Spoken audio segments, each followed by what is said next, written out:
You suck at aiming. Let's just get that out of the way. But don't worry, it's not your fault.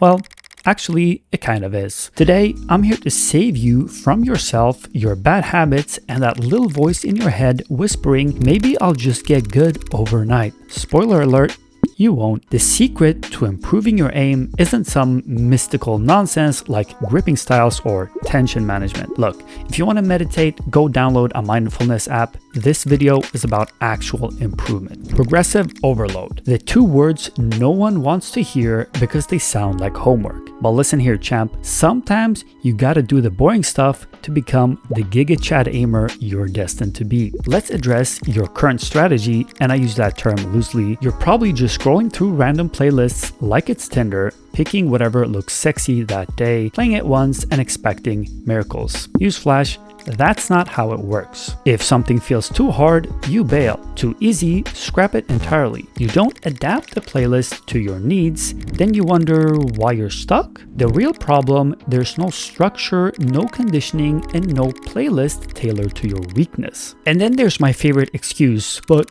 what if I don't know what to play? Shut up.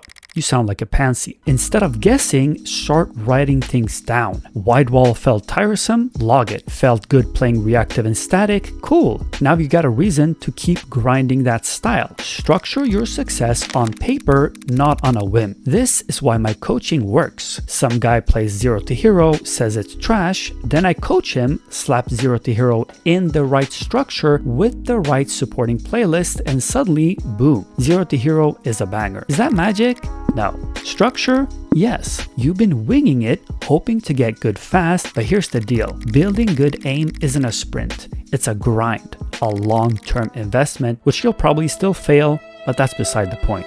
So how do you structure your aim training? Oh, it's actually super simple. Like so simple, you're probably overthinking it. If you're a beginner, start with the easy stuff. Don't be that guy who plays static for 8 hours straight, thinking it'll cover all your needs. Newsflash, aim is a combination of all fields. If you're playing Valorant and spamming static like some kind of maniac, expecting it to magically make you a god at aiming, let me be the first to say, stop it, get some help. What you first need to do is to focus on the fundamentals, and by fundamentals, I mean just everything. Yeah, that's right, everything. While you're out there grinding, take a note of what's tripping you out.